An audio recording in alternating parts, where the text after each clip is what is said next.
자, 오늘은 막걸리 이야기를 좀 드리려고 합니다. 막걸리라고 하면 이제 주류인데, 오늘 주제는 막걸리로 아이스크림이다라는 이런 부분들이 좀 나와 있고요. 아, 이번에 지평주조에서 상당히 좀 재미난 제품을 좀 냈더라고요. 그래서 이 부분 한번 좀 짚어보면서 의미하는 바를 좀 알아보려고 합니다. 저는 요즘 소비 트렌드 2025의 저자 노준영이고요. 10년간 마케팅과 트렌드 강의를 해오고 있고 이북 포함해서 총 6권의 책을 쓴 작가입니다. 오늘 본론으로 들어가 보도록 하겠습니다. 자, 지평주조에서 보니 달밤이라는 제품을 활용을 해서 이렇게 아이스크림을 좀 냈다라는 부분이 좀 있습니다.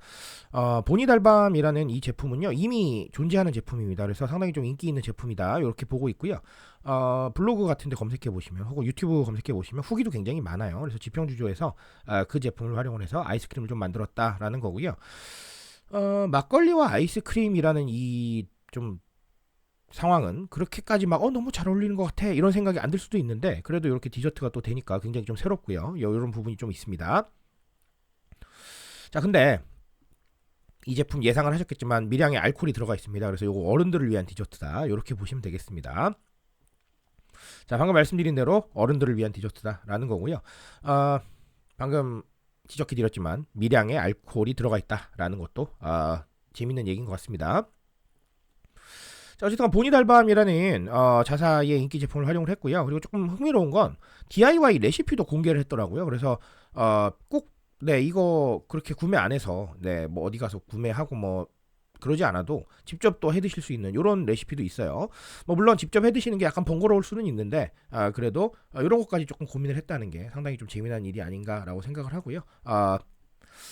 글쎄요, 뭐 제 개인적인 생각은 요즘 모디슈머가 워낙 열풍이잖아요. 뭔가 이렇게 만들고 직접 소비 방식을 정하고 이런 게 유행이니까 이런 모디슈머를 약간 좀 의식한 게 아닌가라는 생각도 들기는 해요. 왜냐하면 이 레시피 또 활용해서 만들면서 또 새로운 게 또 나올 수도 있거든요. 그래서 그런 부분도 좀 있지 않나라고 생각을 해봅니다. 자, 일단은 첫 번째는 경험적인 측면을 좀 생각을 해봐야 되는데, 이렇게 말씀드릴게요. 주류는 그러면 정말 주류 맛있는 거 말고는 없느냐? 여기에 대해서 고민을 하게 되면 생각보다 많은 경험들이 좀 나올 수가 있거든요.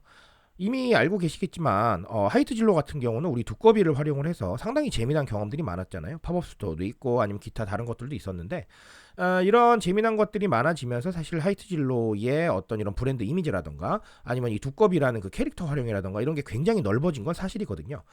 자, 이런 상황이다 보니까 방금도 말씀을 드렸지만 경험을 조금 더 줄 수 있느냐 없느냐가 상당히 좀 중요한 과제인 거고요. 제품이나 어떤 서비스가 우리가 알고 있는 바로 그 경험을 줄 수도 있겠지만, 그런 경험 말고 다른 경험을 줬을 때 조금 더 인식이 확실해지고 브랜드 차원에서 조금 더 많은 인지가 가능하다라는 거는 현 시점에서 정말 중요한 과제인 것 같습니다. 막걸리가 그냥 막걸리일 수는 있겠죠. 하지만 그 막걸리가 또 새로운 경험을 주면서 새롭게 또 인식이 될 수 있는 거니까요. 아주 재미난 사례라고 생각을 합니다. 이렇게 정리를 드릴게요. 사실 경험이라는 측면은 제품이나 서비스를 이렇게 좀 확장하는 것도 그렇지만 컨텐츠를 좀 새로운 것들로 경험시켜주는 것도 방법일 수 있겠고요. 아니면 기존에 있었던 방식과는 조금 다른 이런 전략을 택하는 것도 새로운 경험일 수 있어요. 대표적으로는 우리 기관들이 뉴미디어를 성공시킨 사례들을 좀 본다면, 결론적으로는 지금까지 해온 어떤 기관들의 방식을 좀 뒤집는 형태로 많이 좀 됐거든요. 그렇다는 건 기관의 뉴미디어 활용이 현재까지 줬던 것과 다른 경험을 줬다는 거기 때문에 이런 식의 아이디어도 나쁘진 않겠습니다. 자, 그리고 하나 더는 DIY인데 사실 모디슈머 얘기 드리려다가 DIY 쪽으로 왔어요. 어쨌든간 DIY 레시피를 공개를 하고 여기에서 사람들이 뭔가를 만들어낼 수 있게 해줬다는 거는 뉴미디어 친화적인 부분들까지 생각할 수 있어요. 이게 무슨 얘기냐면, 만들었어요. 성공했네요.